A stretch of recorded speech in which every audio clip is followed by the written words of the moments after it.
आज जो शिविर लगा है, जो कार्यक्रम करें, किस विषय पर करें, इसका उद्देश्य क्या है सर आपका? ये माँ कामाख्या ग्रामोत्थान ट्रस्ट है जो भारत सरकार के द्वारा पंजीकृत है, रजिस्टर्ड है।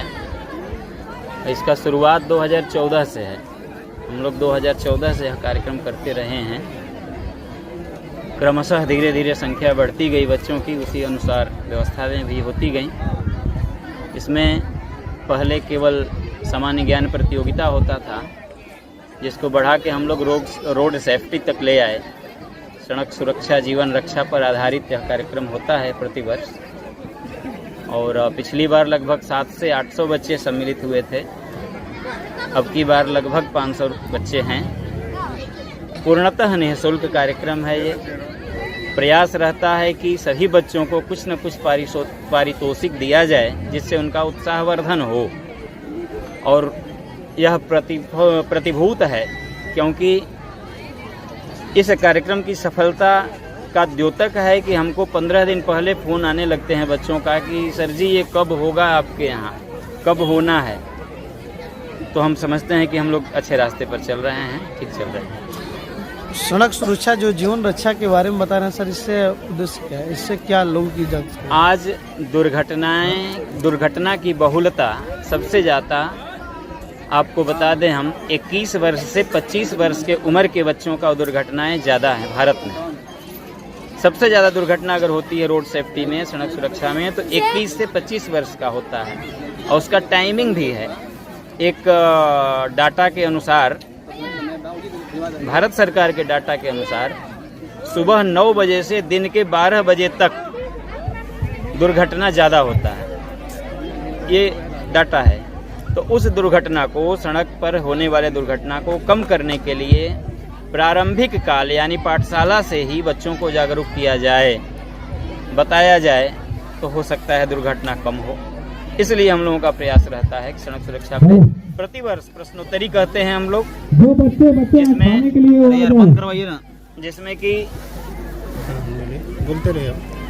जिसमें कि जिला परिवहन पदाधिकारी पिछली बार आए थे। अपने हाथ से उन्होंने फर्स्ट, सेकेंड, थर्ड को हेलमेट दे करके सम्मानित किए थे।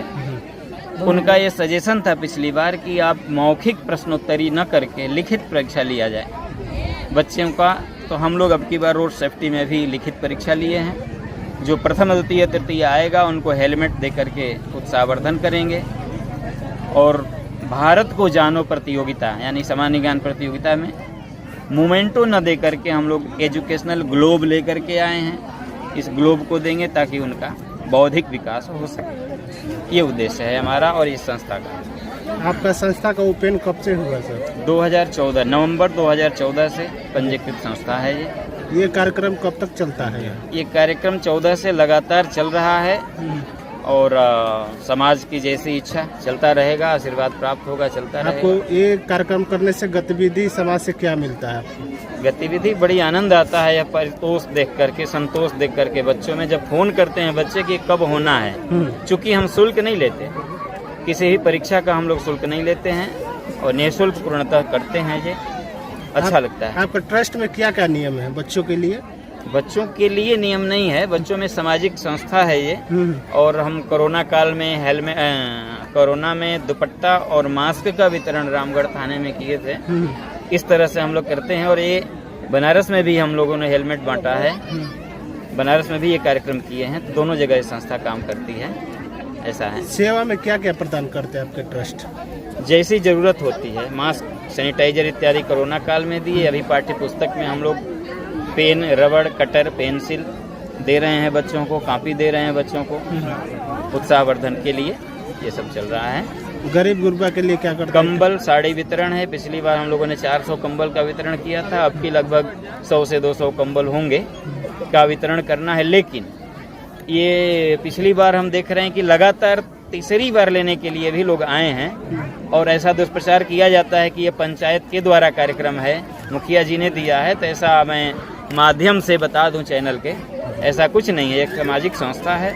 अपने बड़े बुजुर्गों का जो विकलांग हैं, निःशक्त हैं, गरीब हैं, उनकी सेवा में हम कंबल और साड़ी का वितरण कर रहे हैं। ऐसा है। यहाँ भोजन का भी व्यवस्था किए गए? जी हाँ, सारे बच्चों के लिए नाश्ता का, चूँकि 10 बजे बच्चे आते हैं, शाम को 4 बज जाता है, तो कुछ न कुछ चाहिए, तो कोशिश है कि कुछ नाश्ता पानी उनको। कहाँ से बच्चे आ जाते हैं सर यहाँ पे? बच्चे लगभग सदुल्लापुर, कन्हुआ, इधर आप ले लें परसथुआ, बीच में जितने हैं विदामंचक, कलानी, ठकुरा इत्यादि सिजुआस के बच्चे आए हुए हैं। अन्य अन्य स्कूलों से, स्कूल के टीचर से संपर्क करके हम लोग फॉर्म दे देते हैं, आते हैं, फॉर्म भरते हैं, इस तरह से बच्चे आ रहे हैं। कितने बच्चे हैं अभी आप? अभी 470 बच्चे हैं। प्रतिभा खोज परीक्षा में 470 बच्चे हैं, लगभग 70 बच्चे और रोड सेफ्टी में भाग लिए हैं। चूँकि रोड सेफ्टी में ये ध्यान देना पड़ता है कि वो बालिग बच्चे हों, नाबालिग को हेलमेट नहीं देना चाहिए, इसलिए रोड सेफ्टी में अलग से हम लोग इंटर क्लास के बच्चों को लिए हैं, उसके नीचे के बच्चों को प्रतिभा खोज परीक्षा में लिए हैं। क्या परिचय है सर अपना? मेरा नाम अमरनाथ उपाध्याय है, मैं यहीं का रहने वाला हूँ। तो चूँकि एक श्लोक है, लोग कहते हैं कि जननी जन्मभूमिश्च स्वर्गादपि गरीयसी, स्वर्ग से भी मज़ा आता है, बढ़िया लगता है। तो जन्मभूमि ये है, तो हम जा कर के अन्य जगह करें तमिलनाडु से, इससे अच्छा है कि अपने गांव में कार्यक्रम किया जाए, यहाँ के लोगों को लाभ मिले, ये प्रयास है। ट्रस्ट में आपका क्या डिग्नेशन है? संस्थापक अध्यक्ष हैं हम संस्था के। Thank you. और एक नौजवान समाज सेवी के रूप में चाचा लोग के आशीर्वाद से यहाँ आने का सौभाग्य मिला, और यही हमारी कोई अपनी ये विशेष। कार्यक्रम आपको कैसा लगा? बहुत अच्छा लग रहा है। मैं आज इसी चीज़ के लिए धन्यवाद दे रहा था बाबा को, कि बाबा मुझे नहीं मालूम था, क्योंकि मैं आज पहली बार मुझे सौभाग्य मिला इसमें आने का। मैंने बाबा को पहले तो सबसे पहले धन्यवाद दिया कि रोड सेफ्टी, जो कि हम लोग पूरा ये आप देख पा रहे हैं, इसको ज़रूर प्रकाशित करिएगा।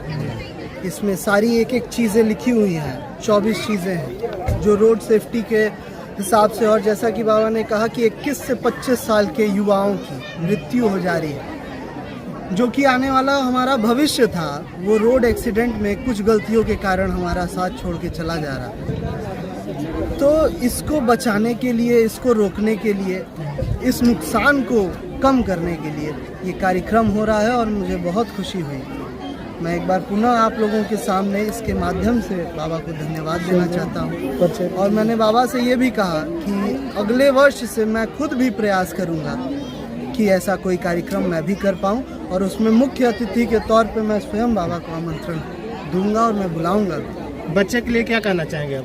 बच्चों के लिए यही कहना चाहेंगे कि बच्चे इस पे ध्यान दें। जो भी परीक्षा हुई है, इसके लिए बच्चों के मन में पहले से भी बहुत खुशी थी, बहुत उत्साहित थे बच्चे, और उत्साह में आने के बाद, जैसा कि बता रहे थे गुरुजी कि 15 दिन पहले, 20 दिन पहले से बच्चे फ़ोन करके पूछते हैं। तो अगर ऐसी बात है तो इन लोगों को एक अच्छा उद्देश्य, एक अच्छी जानकारी, एक अच्छा जागरूकता, और मन में, चूँकि यहाँ पे जो बच्चे पहला, दूसरा, तीसरा पद पाएंगे, उनको कुछ मिलेगा भी, तो प्रोत्साहन आएगा उनके अंदर कुछ अच्छा करने का।